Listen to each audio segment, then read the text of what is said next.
my name is Paula Swain. I'm a financial planner with the Financial Center for Women. And today we're going to talk with Steve Kandt, who's a business broker, on how to sell your business and what are some of the options when you're considering selling the business. Steve, you want to take a moment to introduce yourself?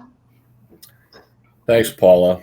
My name is Steve Kandt. I'm a business broker working with Praxis Business Brokers. I've been a business broker for 15 years. And I help business owners sell their businesses. So I know in the previous video that we did, we talked about what are the first steps. So one of the first steps was talking to someone like myself, someone like you, or a CPA to kind of determine, let's say you're retiring, how much you needed for retirement, and then what the business evaluation would look like, and if you would have enough to cover your retirement. And I know that if I'm selling my business, I really don't want anybody to know because, your competition can come in and talk to your clients. So you want to keep that. So how do I sell a business if I don't want anybody to know? Well, that's a big reason why business brokers exist. Pardon me.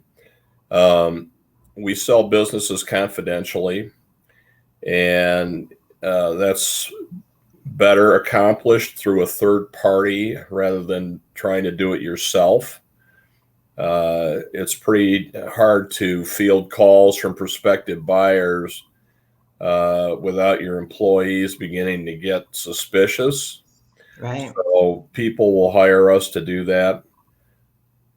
We put together a profile on the business that will describe what kind of a business it is, and in general terms, some of the other metrics of the business and where it is in general. Sometimes we only specify the state of Michigan, other times the county. Rarely do we say what city. Mm-hmm.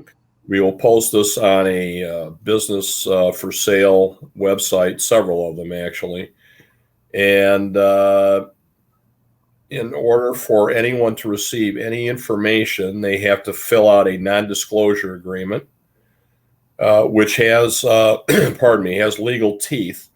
You could sue somebody for letting the cat out of the bag, and you can prove any damage to your business. Most business owners don't want their employees, their vendors, or their customers knowing that they're contemplating the sale of the business. Okay, so if I feel relatively safe that I'm going to be protected, my business is going to be protected. I know that, let's say I run a manufacturing company and I have my general manager or somebody that I think could ideally run the business.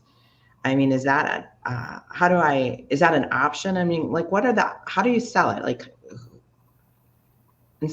I'm not just listing it, but you can look internally. I think you can look, at your competition. I mean, what are some of the options?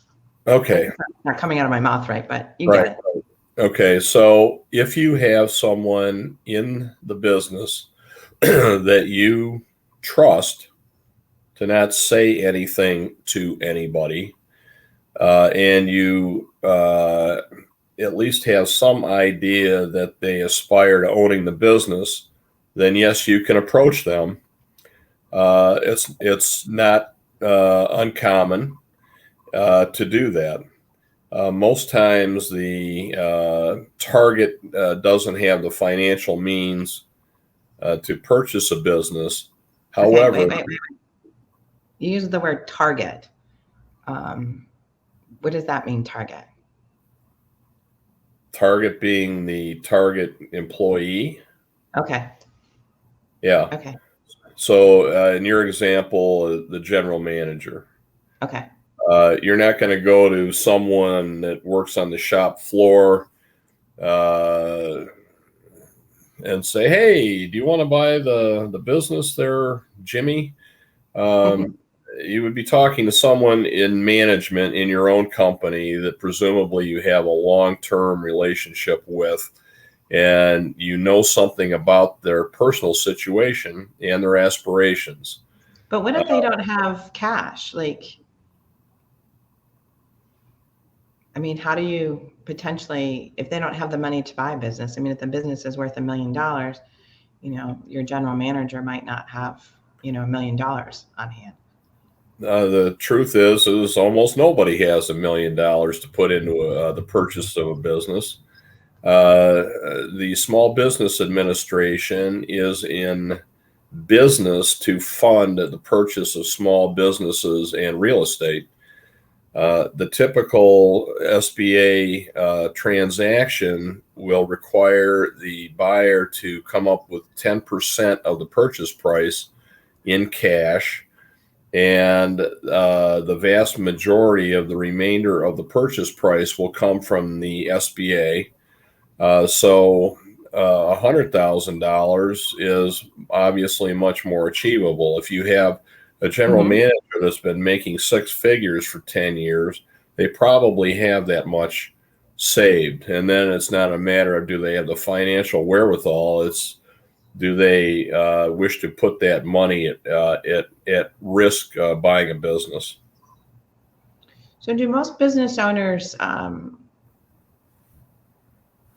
is it sold internally, or is it, I don't know, somebody on the street or a competitor? I mean, are most businesses sold? Most businesses are purchased by someone unconnected to the existing business. You can start with a person internally to see if there's interest. In most cases, there is no one. A family member sometimes will be an interested party. If that's the case, they generally are already working in the business and they know what mom or dad is thinking in terms of their future. And so that kind of a dialogue can take place. Failing those two options, then you're confronted with finding someone external to the business. And at that point, you can at least have a conversation with a CPA that you may be working with to do your taxes and so forth. Ask them if they know of anyone that might be interested. That usually doesn't work out, but sometimes it does. And then there's the business. Got you.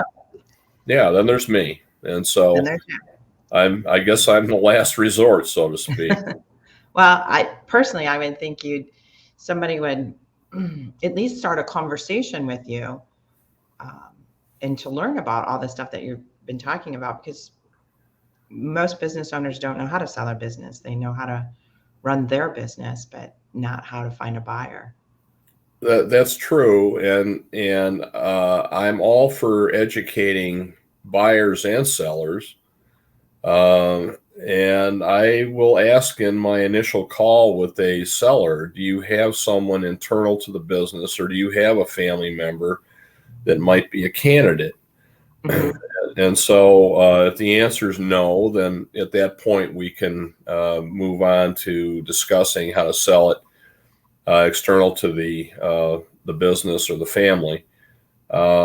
Sometimes they will have a person in the business, but they don't want to enter into negotiations with them directly. They will hire a broker such as myself to create an arm's length transaction, which is more comfortable with both sides.